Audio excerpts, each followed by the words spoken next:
Análisis feminista, donde el debate se transforma en propuestas. Hola, ¿qué tal? Muy buenos días. Miércoles 19 de febrero del 2025 estamos ya en una emisión más de Análisis Feminista. Gracias por acompañarnos acá y bueno, invitarles a que nos dejen sus comentarios, sus mensajes. Yo soy Lucía Lagunes Huerta y como siempre agradezco que estemos aquí. 55 35 08 47 61 nuestras vías de contacto y también nos puede encontrar a través de las redes sociales de CIMAC Noticias. Ahí nos va a encontrar tanto en X como en Facebook, en Instagram. Así que por favor, deje sus mensajes, sus comentarios sobre los distintos temas que vamos analizando aquí en Análisis Feminista.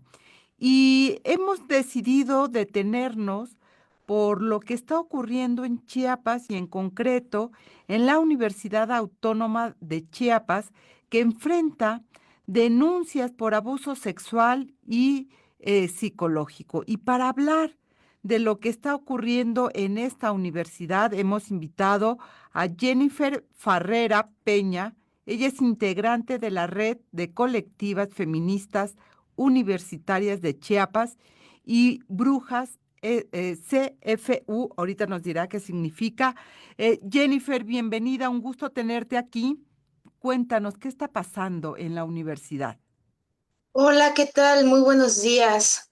Gracias por la invitación, estimada Lucía Lagunes. La verdad es que este tema es complejo, delicado y muchas veces hasta aterrador. Aquí vemos varios medios de comunicación que a veces omiten el tema o no le dan seguimiento más que para la nota principal y lamentablemente el caso dentro de la Universidad Autónoma de Chiapas y yo diría de las instituciones educativas en torno a protocolos de actuación, es lamentable, pues, porque no tenemos una garantía, una seguridad ante este tipo de situaciones. Ahorita que profundicemos más en el tema, damos detalles, pero gracias a todas las colectivas feministas universitarias, que eso significa CFU, es que muchas de las compañeras que han denunciado tienen el acuerpamiento y la seguridad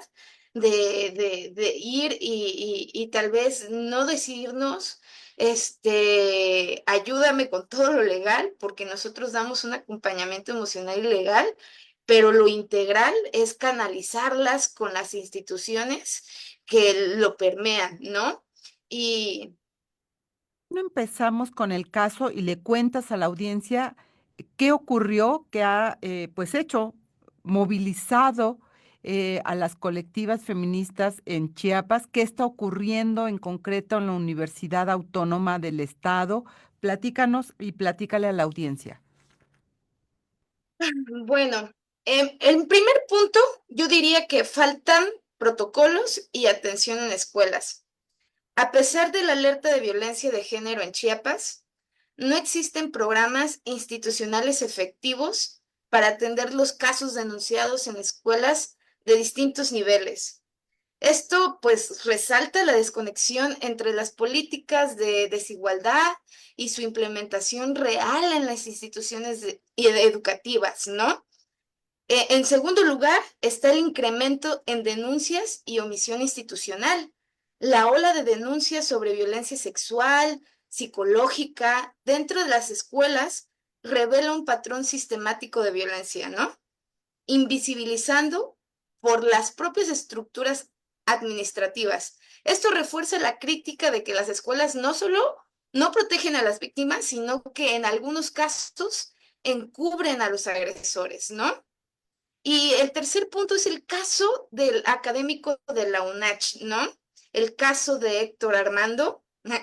Yo voy a remitirme a decir N en su apellido. Y este es un claro ejemplo de impunidad que se mantiene dentro de las instituciones. ¿Qué La pasó? respuesta de lo- ¿Por eh, qué no nos cuentas qué pasó con Héctor Armando N? Eh, ¿Qué ocurre? ¿Cuál es la acusación que pesa sobre él? y qué relación tiene con la universidad. Sí, nosotras canalizamos una de las denuncias por parte de Brujas CFU.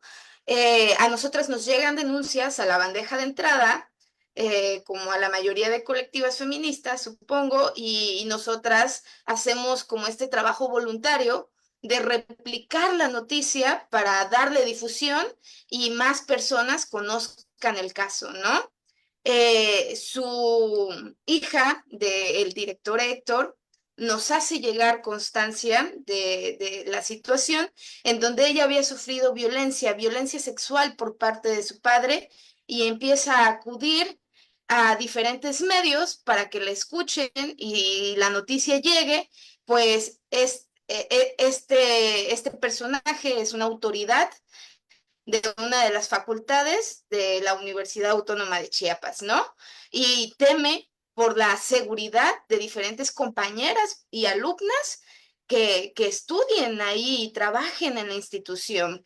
Pues una persona que no se ha atendido psicológicamente, no ha querido aceptar los hechos, se ha escudado y ha tratado de justificar la situación, obviamente va a tener problemas a largo plazo a la hora de atender incluso las denuncias, ¿no? De las compañeras que estén en esas facultades, como es la facultad de esta físico farmacobiólogo, si no me equivoco.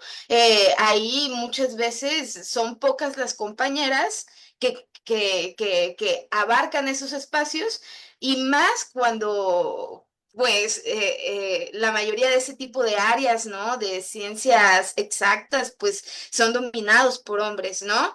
No tienes esta red de acuerpamiento de muchas mujeres, no tienes maestras o maestros pues capacitados o empáticos en torno al tipo de violencia que pueda sufrir.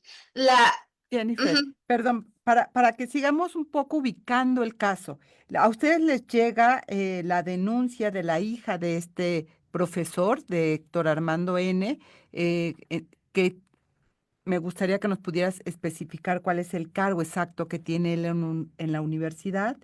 Ustedes, tú decías en la narración que la hija de Héctor les manda evidencias de el abuso, no sé si son denuncias penales, ¿qué tipo de evidencia es la que les llega, que acompaña la denuncia, que corrobora, digamos, que le da verdad al dicho de la hija de Héctor? Y ustedes acuden a la universidad y denuncian. ¿Qué es lo que ocurre una vez que ustedes llegan, una vez que ustedes confirman o deciden tomar el caso, Jennifer? Sí, nosotros acuerpamos diferentes casos sin, a ver, aquí estoy abriendo la bandeja de entrada para ser totalmente certera en lo que me está solicitando, estimada Lucía. A ver. Especialmente porque, digamos, hay una tendencia a no creer en este tipo de denuncias, denuncias a veces anónimas, denuncias que llegan a través y que pues los agresores aprovechan la falta a veces de evidencia para decir es mentira, etcétera, etcétera. Y hay una doble tarea para las víctimas una vez que denuncian y se hace público, es demostrar permanentemente que lo que dicen es real. Y creo que ese es uno de los grandes retos que todavía eh, permean cuando las víctimas hacen esta denuncia y además toman una relevancia pública. Eh, y comparo con lo que hablábamos la semana pasada a propósito del futbolista o el ex futbolista y ex gobernador de Morelos, que también es acusado de intento de violación, Cuauhtémoc Blanco, y lo que él dice es mentira, esto no ocurre, y tan es así que anuncia que va a ser una ley para proteger a los hombres que son acusados, comillas, falsamente. Y creo que el caso de Héctor puede caer en esta lógica masculina de poder decir no hay ninguna evidencia. No, no, no, de todo lo contrario. De hecho, la compañera hace su caso público al enviar una carta al rector, para que destituya a este personaje que tenía la dirección de la Escuela de Ciencias Químicas en la universidad, con sede en Ocosocuautla, a 1 hora de la capital de Tuxtla. Y la compañera justo antes nos envía un texto, ¿no? A- a- Acuñando todo lo que se vivió, y Narrativa, una crónica de los una hechos, crónica, digamos. así es, así es. ¿Qué, Eh, qué edad tiene Jennifer? ¿Qué edad tiene la hija de Héctor? Ya está grande, ya está grande. Desconozco la edad exacta de la compañera que se llama Gina. No te podría yo contestar realmente qué edad ¿Mayor tiene. de edad? Es mayor de edad. Es mayor de edad, sí, claro, es mayor de edad. Y ella denuncia a su papá por violencia sexual. Sí, así es. Ella le manda la carta al rector de la UNACH, que se llama como el rector. El rector va con nombre a Oswaldo Chacón, el doctor Oswaldo Chacón, incluso lo hace en Facebook, ¿no? Etiquetando al doctor Oswaldo Chacón, y ella menciona dentro de su carta que espera que esta misiva le encuentre bien, ¿no? A nombre de Gina Gabriela Esquinca Rincón, que radica en Puebla, en donde se desempeña como psicóloga clínica y organizacional. Ella es hija biológica de Héctor Armando Esquinca Áviles, quien tiene a bien ser director de la Facultad de Ciencias Químicas de la institución, que se encuentra bajo su digno cargo, ¿no? Esto antes de que la Universidad Autónoma de Chiapas, bajo la presión mediática, tomara la decisión de destituir al compañero de sus actividades como directivo, ¿no? Ella dice ¿Cuándo dentro. le manda la carta, Jennifer? ¿Cuándo le manda la carta al rector? No tiene una respuesta directa, yo supongo, del rector, o sí. ¿Qué pasa? ¿No? Aproximadamente como el 9 de febrero.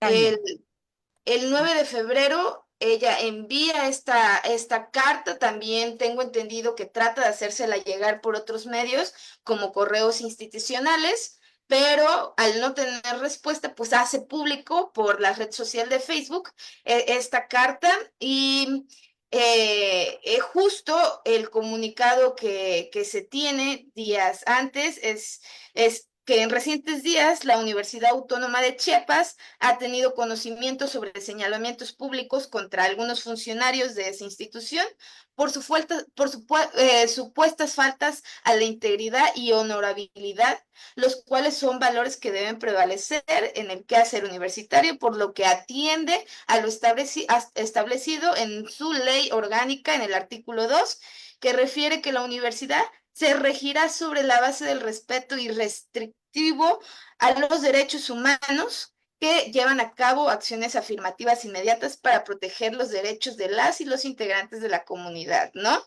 Eh, ¿Eso la, cuándo la lo UNAM, publica la UNACH? Perdón, ¿cuándo lo publica la UNACH?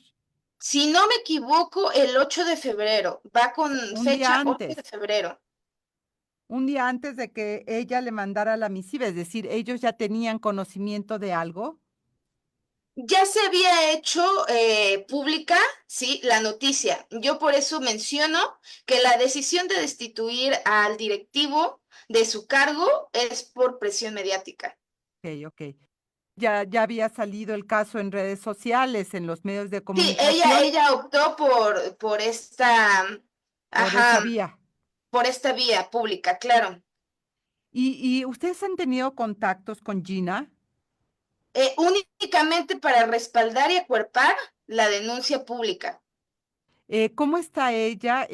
¿Saben si ella ha tenido algún contacto directo con la universidad? Si la universidad, el UNACH, la ha contactado un poco para, pues eso, escucharla de viva voz y, no sé, tomar algunas medidas.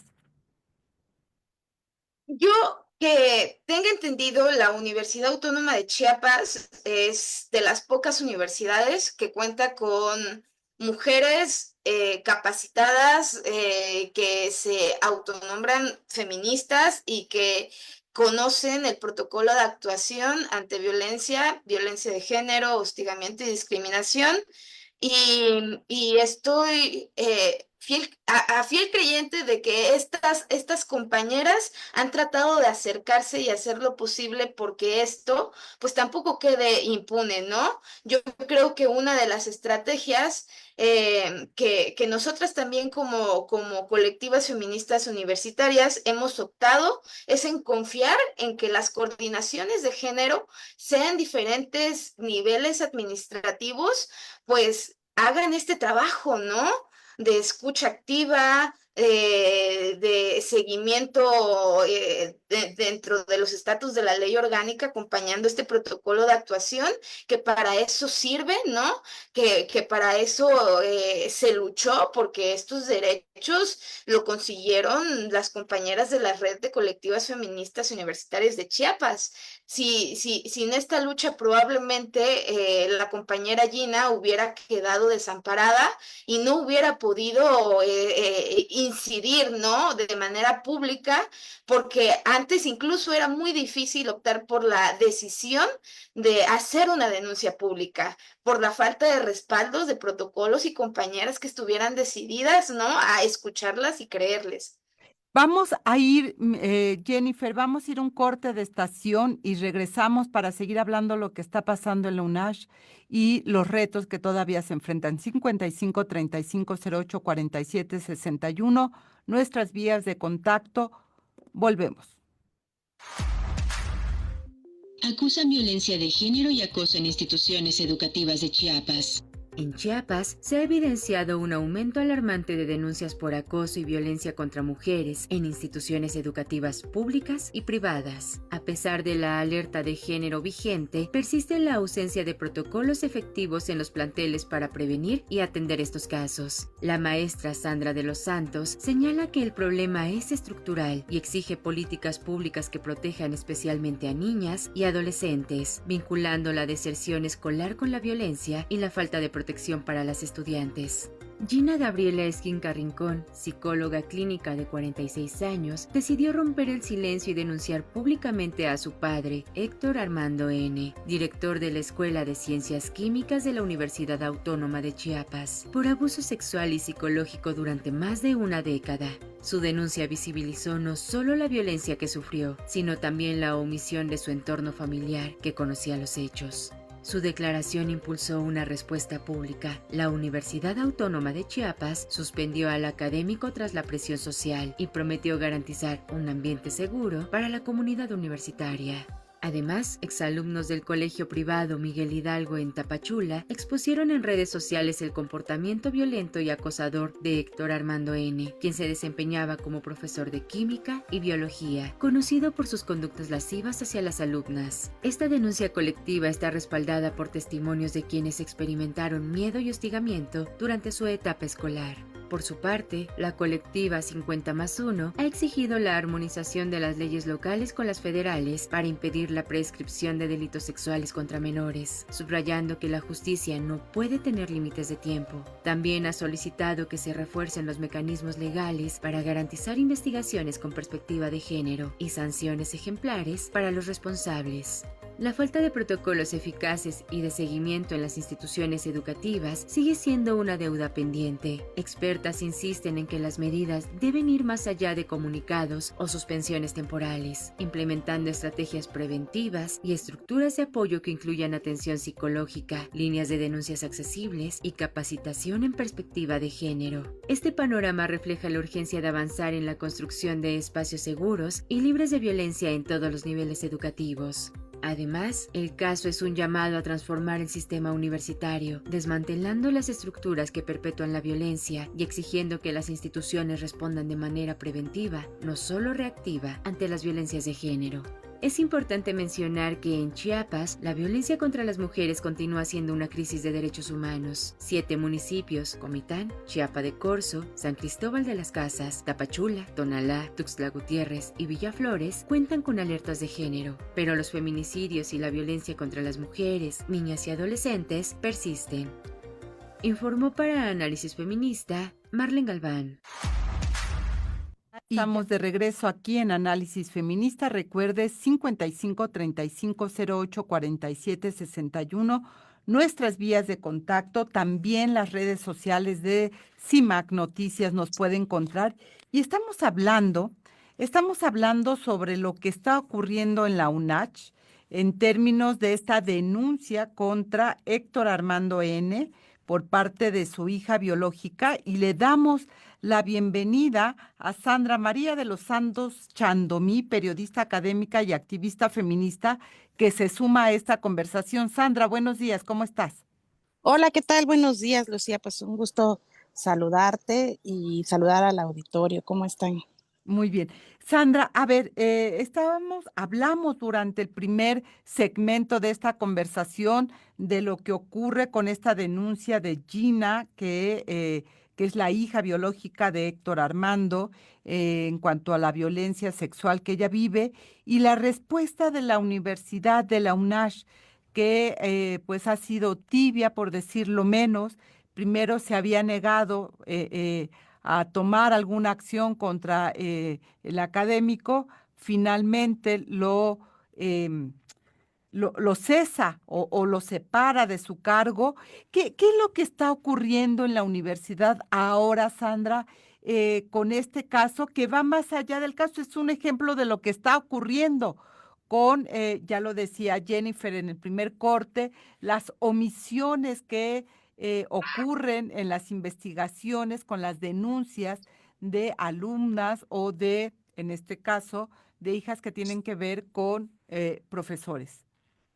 Eh, pues mira, Lucía, en este caso en particular, que fue como el que ha desatado, ha destapado, pues una situación que se vive y lo tengo que señalar, no solamente en la UNACH, que es la Autónoma de Chiapas, aquí en la entidad, sino en todas las instituciones de educación superior y también en todas las instituciones. Lamentablemente en Chiapas hemos tenido últimamente casos que se han ido destapando, que están vinculados a violencia dentro de las instituciones de educación o bien relacionadas, porque ya sea que estén relacionados con profesores o que haya habido un contexto escolar, ¿no?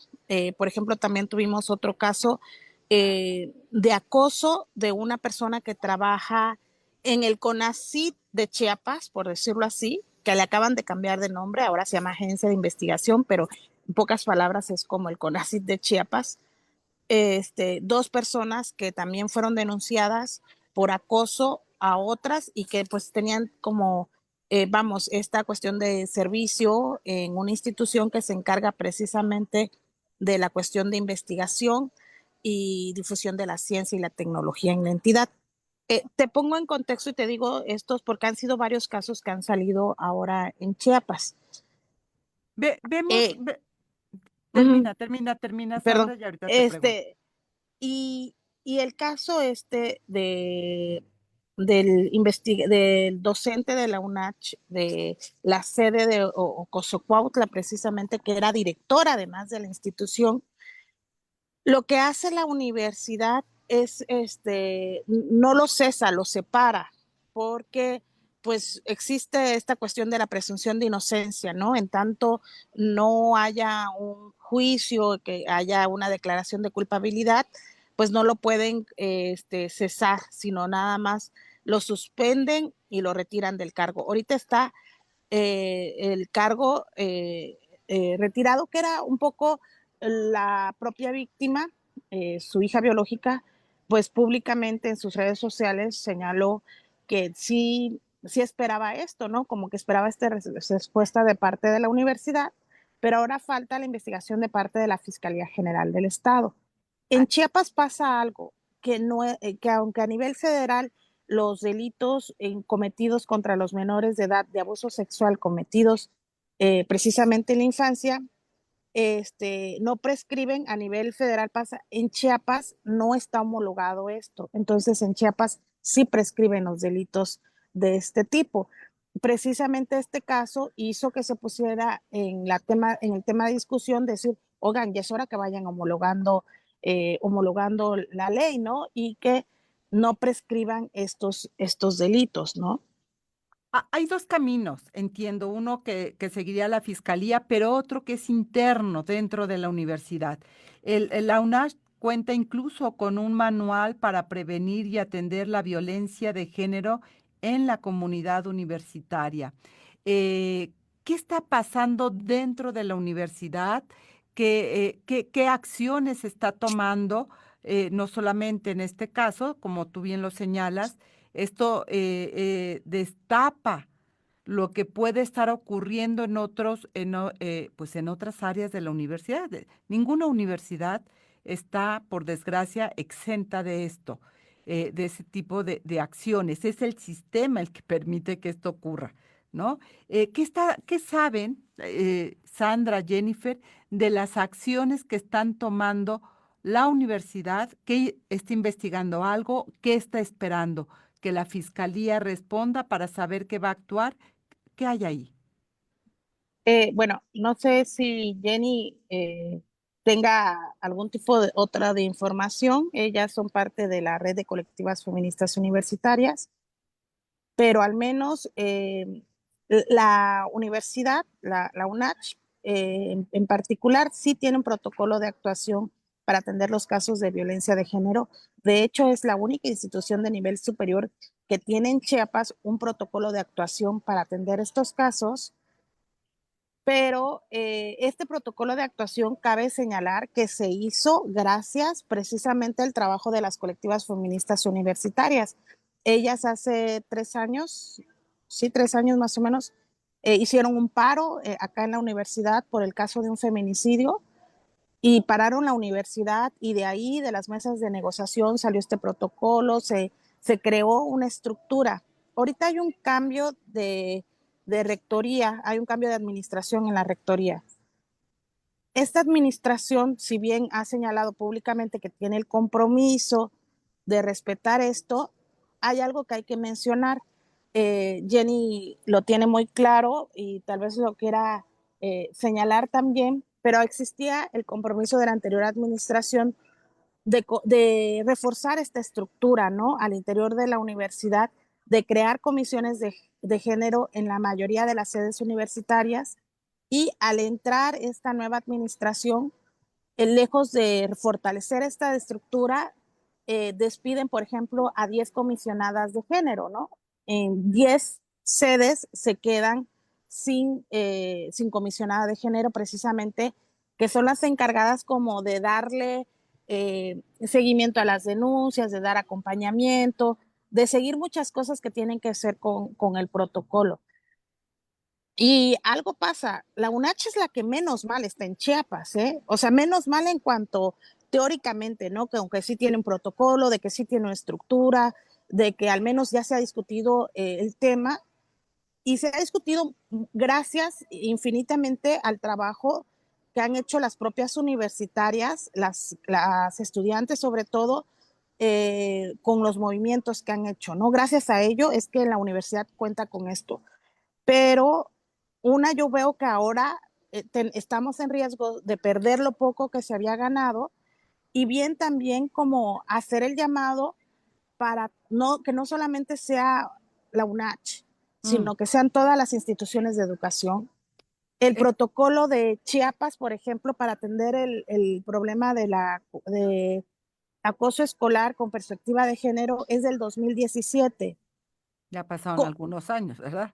Claro, pero aparte, ¿sabes qué? Es un protocolo que se supone que cubre desde educación inicial hasta superior, Eh, lo cual es cuestionable.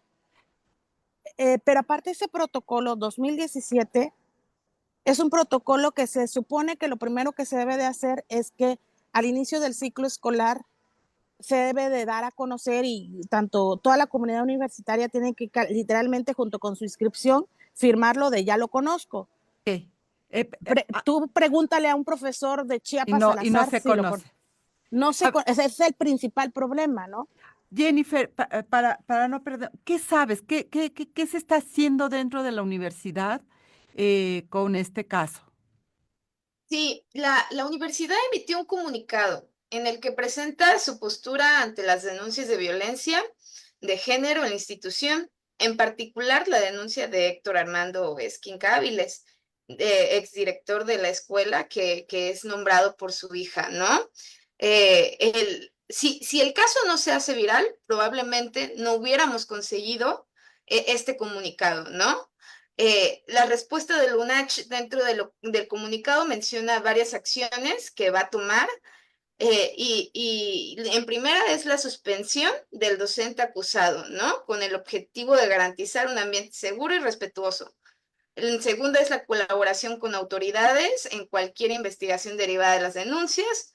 La tercera es el compromiso con la erradicación de la violencia de género y fortalecimiento de mecanismos de denuncia.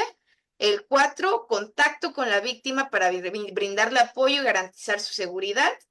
Procesos internos en la Escuela de Ciencias Químicas para identificar y sancionar irregularidades y el llamado pues a la comunidad universitaria, ¿no? Para que utilice los canales institucionales de denuncia, impulso de acciones para fortalecer la cultura de respeto y equidad. Y seguido de eso, nosotras, más bien, más que yo, nosotras nos preguntamos, ¿es una respuesta suficiente? Si bien la UNACH busca mostrar una postura de cero tolerancia al acoso y hostigamiento, su comunicado, al parecer, nosotras, desde el análisis ahí de la narrativa, tiene varias lagunas, ¿no? No hay mención de medidas de reparación o justicia real para la víctima. La suspensión del docente acusado no es una sanción definitiva, sino temporal. Esto no garantiza que se tomen acciones reales para evitar que regrese a la institución. No se menciona sanciones previas o públicas o políticas claras de prevención, ¿no? Aunque dicen contar con mecanismos de denuncia, la realidad demuestra que estos no han sido efectivos. La universidad no reconoce su responsabilidad institucional, que es algo que peleamos hace 3, 4 años, desde el 2018 que Brujas empezó con el activismo y se limita a expresar compromiso, pero sin asumir fallas en su sistema de atención a la violencia de género. Yo desconocía totalmente que habían sido destituidas 10 coordinadoras, ¿no? De género y esto es alarmante porque al final del día, ¿en dónde se canalizan estas denuncias? ¿A dónde pueden acudir estas compañeras que en ambientes como esta facultad de ciencias químicas, pues muchas veces son dominadas por hombres, ¿no? Y no tienen la seguridad ni el acompañamiento. ¿Qué yo esperaría de la institución educativa, pues de la UNACH y de todas, como dice Sandra, que como institución pública deben garantizar un entorno seguro para las mujeres y estudiantes en general, lo que implica ir más allá de la suspensión de un acusado y la emisión de comunicados, ¿no? Las medidas esperadas, pues, son sanciones contundentes. La suspensión no es suficiente, se necesita garantizar que el docente sea cesado de manera definitiva si se comprueban las denuncias. Acompañamiento legal y psicológico a la víctima, que es algo que le corresponde directamente a la institución y no a activistas, periodistas o personas que están con la voluntad de querer ayudar, ¿no? Que esta voluntad sea real por parte de la institución que debería cuidar a su propio estudiantado, ¿no? Estudiantada. Si estos acompañamientos se... Jennifer, Ajá. perdón, porque ya nos quedan 3 minutos, Sandra. Sí, Tú sí, sí, decías, adelante. bueno, el caso está en la fiscalía, ¿verdad? Estaremos esperando, pero tú decías, en Chiapas, los delitos contra menores de edad, los delitos de abuso sexual, de violación, sí prescriben. ¿Eso qué quiere decir? Que entonces la investigación con Gina ya no se va a continuar, por lo tanto, si la universidad está esperando que la fiscalía diga si hay alguna responsabilidad o no, pues se queda atrapado el asunto, ¿no? ¿Sabes qué pasa? Y no solamente pasa con este caso, también vimos ahorita un caso reciente con el que te decía, con lo de la Agencia de Ciencia e Investigación en Chiapas, que acusan a dos personas de acoso, a una en particular de acoso sexual, y por el contexto en el que se da el delito, resulta ser que lo que dicen es, el delito no se encuadra en acoso, entonces lo dejan libre, ya lo tenían detenido al hombre, y no encuadra y no alcanza la ley, ¿no?, para cubrir esto. Entonces, deja de ser un delito. O sea, obviamente sigue siendo un delito que no les dio para encuadrarlo, como esta falta de perspectiva de género, ¿no? En el Falta de caso de perspectiva. Gina, ¿qué va a pasar, mi querida Sandra? En el caso de Gina, que es, por ejemplo, el caso está en la fiscalía, habría que ver si se tendría que juzgar con perspectiva de género para que sí alcanzara a que castiguen a este hombre, ¿no? Más allá de que si prescribe o no prescribe este delito.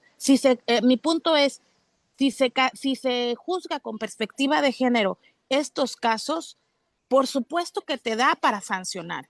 Pero si lo quieres hacer forzosamente como que sin esta perspectiva, pues no te va a alcanzar porque tú mismo no quieres que encuadre, ¿no?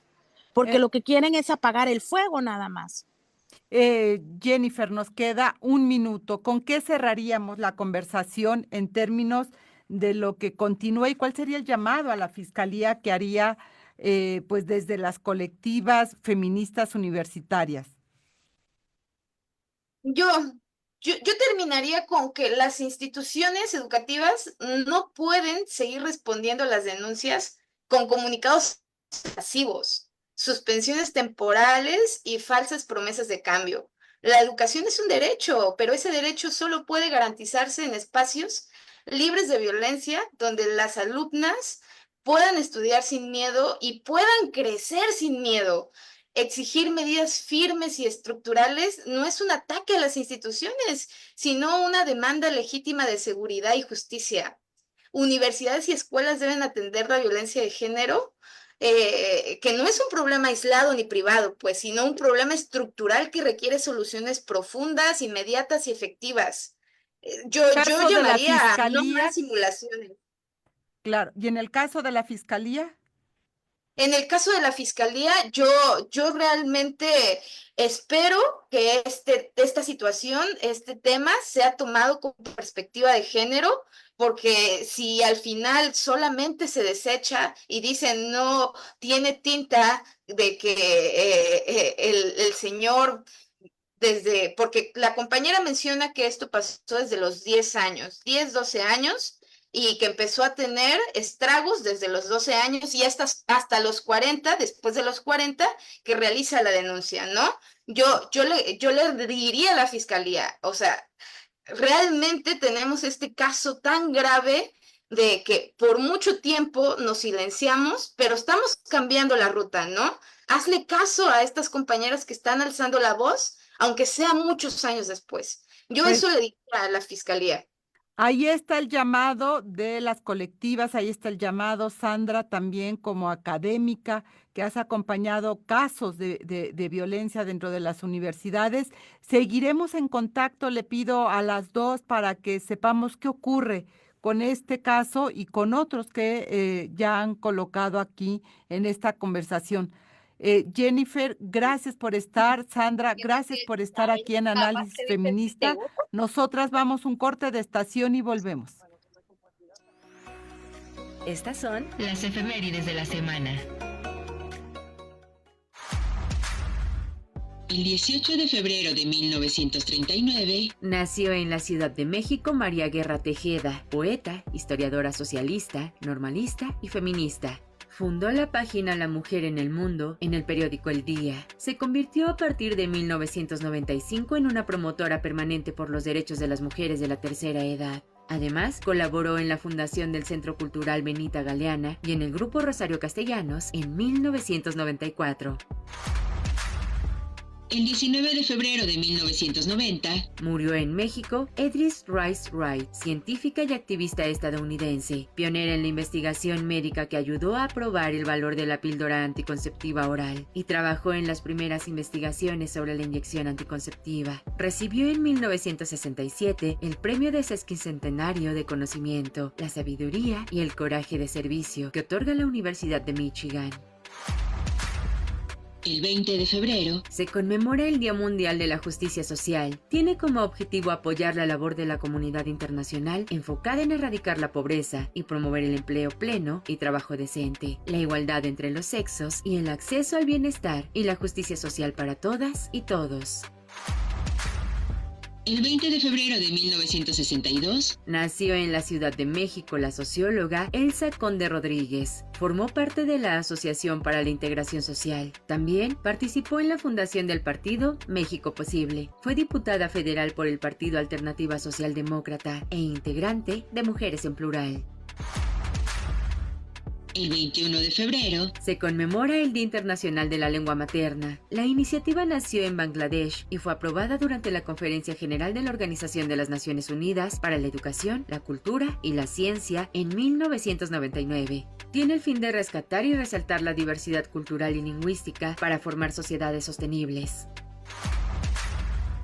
el 21 de febrero de 1941, Nació en Madrid, España, Conchita Fernández Casalís. Fue psicóloga y fundadora de Mujeres en Acción Solidaria en 1971. También contribuyó en la creación del Centro de Apoyo a Mujeres Violadas en la Ciudad de México y realizó el primer estudio de las maquiladoras, igual de la Ciudad de México. Ya regreso en Análisis Feminista. Gracias por seguir aquí con nosotras. Recuerden nuestros números de cabina 55 35 08 47 61 y vamos a dar un giro para entrar a una exposición que a mí me llamó muchísimo la atención y agradezco a la maestra Verónica Herrera, investigadora del antiguo Colegio de San Ildefonso, que esté aquí con nosotras, porque es una exposición sobre las mujeres en el muralismo. Yo confieso que no sabía que había mujeres muralistas en nuestro país, lo cual doblemente me llamó la atención. Hubo un coloquio sobre el tema. Verónica, cuéntanos sobre esta reflexión, bueno, esta exposición, Las mujeres en el muralismo, una reflexión sobre el exilio, el arte y la memoria, pero que abarca pues todo este ocultamiento también de la tarea, de la obra, de lo que han hecho las mujeres en esta corriente del muralismo en México, que muy poco se conoce. Hola, buenos días. Pues mira, hablando de todo este movimiento muralista y que es un movimiento que surge pues en un mundo de hombres. Entonces, al principio no encontramos estas protagonistas en diferentes, bueno, como artistas. Encontramos mujeres en esta primera etapa del movimiento muralista como gestoras, como fotógrafas, incluso como modelo, como inspiradoras, pero a partir de que pase el tiempo, porque el muralismo no es solamente una etapa que surge en los principios de la década de los 20, del 20 y hace 100 años, sino que continúa, tanto que lo podemos ver hasta ahorita, ¿no? Sigue siendo un movimiento, un estilo mexicano que además es la aportación de México a la historia del arte mundial y que vamos a encontrar también esa influencia.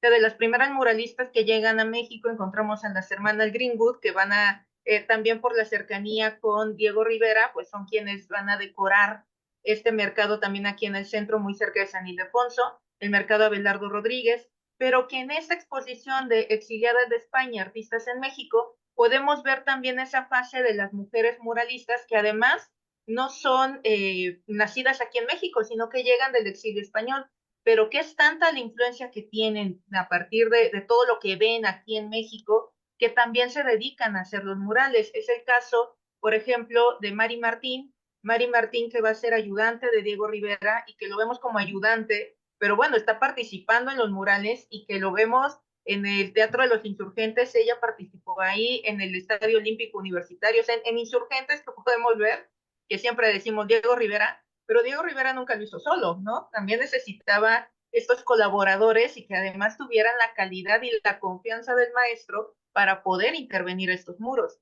Encontramos también la obra de Elvira Gascón. Elvira Gascón, que tiene toda una serie de la vida de San Antonio de Padua en una iglesia aquí en la México Tacuba que se llama San Antonio de las Huertas y que ustedes pueden ver, es una cosa maravillosa porque no solamente es la idea del mural, esta magnificencia y algo tan enorme que puede a veces apabullar al espectador, sino que empieza una narración, además con una técnica que le llamamos de concreto lavado, porque ese concreto empieza a esgrafiar, que es esto como rasguñar en la pared, y empieza a mojar para que salgan unas tonalidades que de verdad tienen que verlo, además de que es toda una escena de diferentes cuadros que también tienen los poemas y las grandes obras y las imágenes de esta, pues también una necesidad de una decoración eclesiástica, una decoración religiosa, pero que es precisamente ella la que lo hace con una maestría impresionante. Ahorita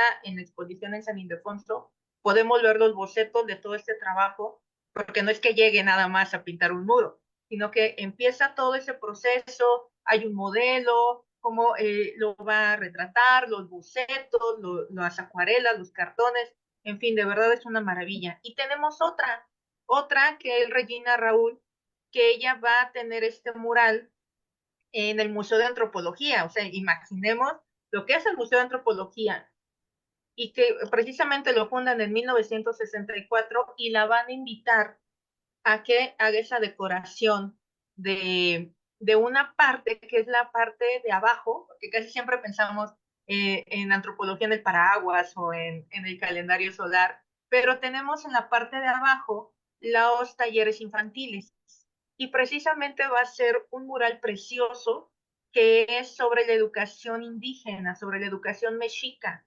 Entonces son figuras sumamente amigables para las infancias, que de verdad es bonito, además de la calidad estética y artística que puede tener, es sumamente amigable y agradable a la vista. Entonces también es una mujer del exilio que ya también mexicana porque adoptan este país como su nueva patria y que tienen esta experiencia en los murales en México. Verónica, ¿cómo surge la idea de rescatar del olvido, déjame ponerlo así, a las muralistas? Porque efectivamente cuando uno piensa en los murales, en esta corriente que nace en México, pues conocemos a Diego Rivera, que ya has hablado, pero a Siqueiros, en fin, como los grandes maestros, y no pensábamos en las mujeres. ¿Cómo nace con ustedes la idea de recuperar la memoria y por qué es tan importante identificarlas? San Ildefonso se conoce como la cuna del muralismo. Y ahí, como bien menciona, siempre pensamos en los tres grandes y que también se buscaba esa justicia de decir, bueno, no solamente eran tres, en San Ildefonso tenemos 7.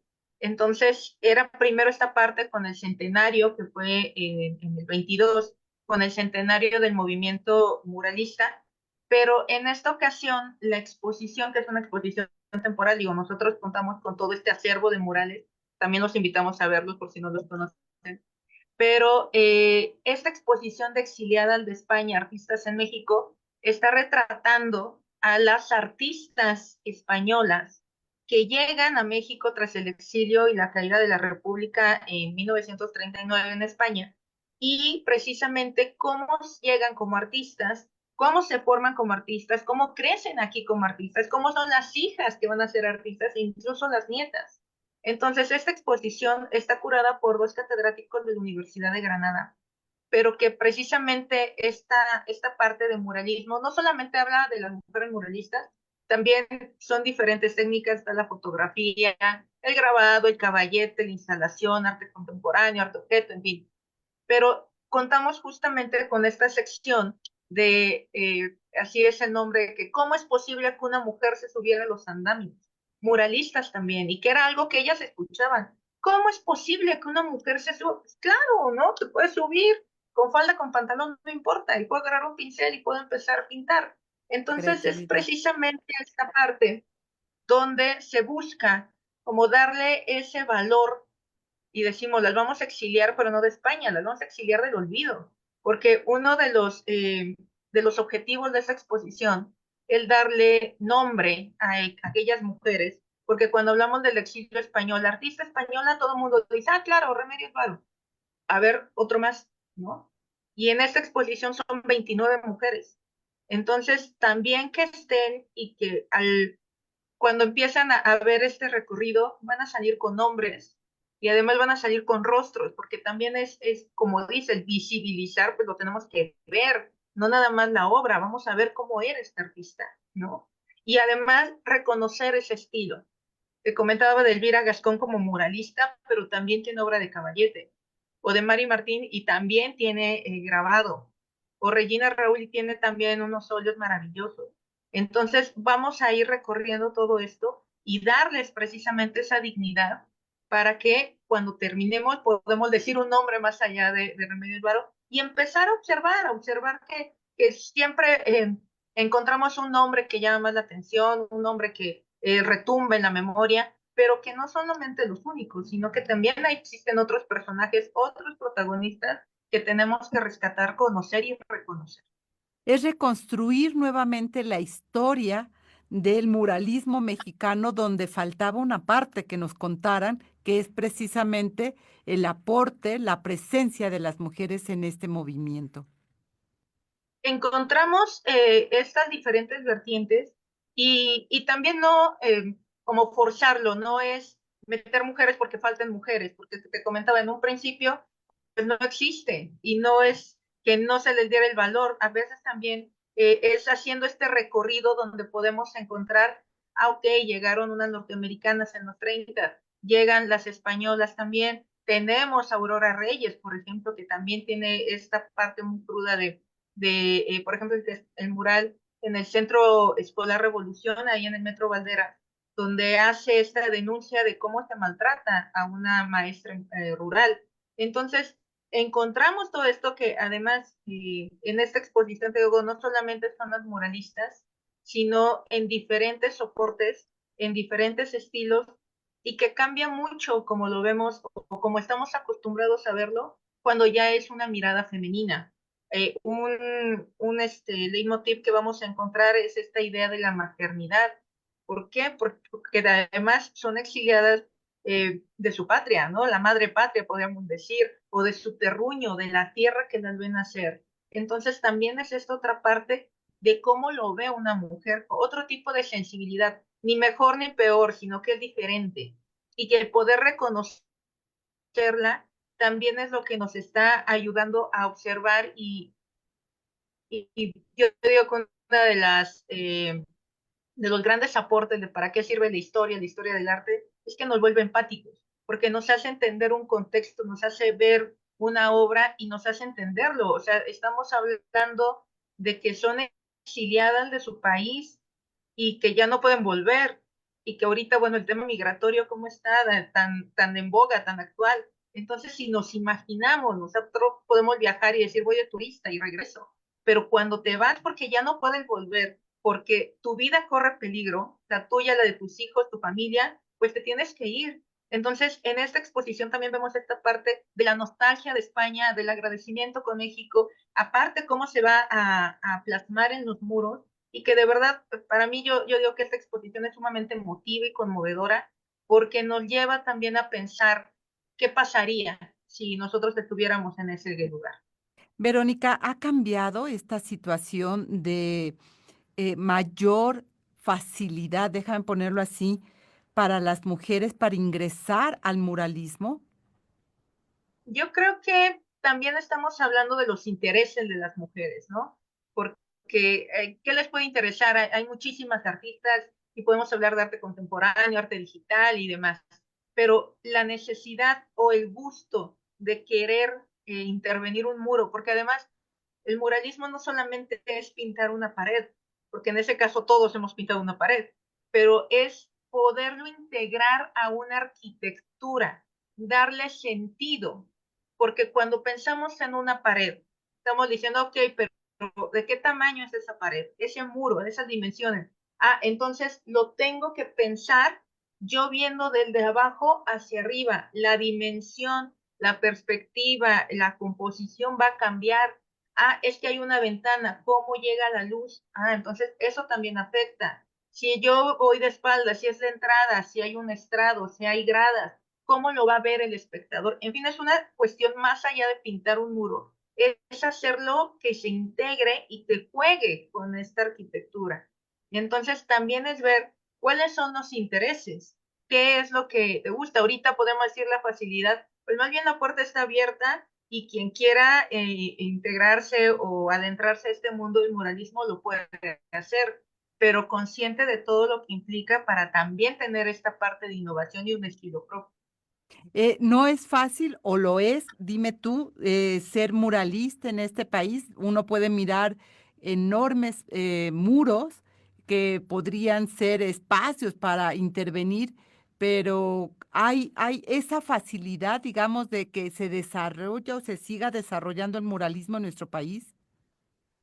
Tenemos esta tradición ya histórica, te digo que es nuestro aporte a la historia del arte universal, pero también hay que considerar las dimensiones que está la intemperie y los gastos de material. Primero es encontrar un muro que te permitan intervenirlo. Luego ver esas necesidades del muro, lo que comentamos del espacio. Está la intemperie, ok, perfecto. ¿Cuánta pintura necesito? Los permisos, los andamios, y si hablamos de andamios, también hablamos de las líneas de vida, que tenga esa seguridad también porque el artista en la mayoría son independientes, entonces no cuentan con seguro, no cuentan con servicio médico y tiene que ser también otorgado. Entonces, toda esta cuestión de que se pueda, se permita la gestión, los materiales, entonces sí puede complicarse un poco más. Verónica, antes de que nos despidamos, ¿hasta cuándo está la exposición que podamos ir a visitarla? La exposición va a estar hasta el 26 de abril de este año. Por favor, vayan de martes a domingo de 11 de la mañana a 5:30. Los domingos es entrada gratuita. También pueden preguntar por las visitas guiadas, visitas escolares, en la página sanildefonso.org.mx o en Instagram, sanildefonso.mx también, en todas las páginas, en todas las redes, en Facebook, en Twitter, ex Twitter, en X, pero lo podemos seguir y de verdad vean esta exposición que merece mucho la pena y la dignidad y el homenaje, poder darnos cuenta de más allá de los artistas y de cómo también sigue siendo un tema sumamente vigente y que lo podemos ver desde el arte, desde una cuestión de género, desde una cuestión social de migración, en fin, tiene muchísimos puntos de vista y por favor no se la pierdan. Pues, Verónica, muchísimas gracias por estar esta mañana aquí con nosotras y compartir con la audiencia, pues, lo que hay ahora en esta exposición. Muchas gracias, bonito día. Y con esto nos despedimos del programa, así que muchísimas gracias por acompañarnos en esta emisión que corrió a cargo en la producción de Lucero Zamora, Saraí Nicanor, en la asistencia de producción Marlene Galván, quien realizó las cápsulas que escuchamos, el guión y la selección musical. Yo soy Lucía Lagunes Huerta, nos escuchamos el próximo miércoles en punto de las 11 de la mañana aquí en Análisis Feminista. Tenga excelente día. Análisis feminista, donde el debate se transforma en propuestas.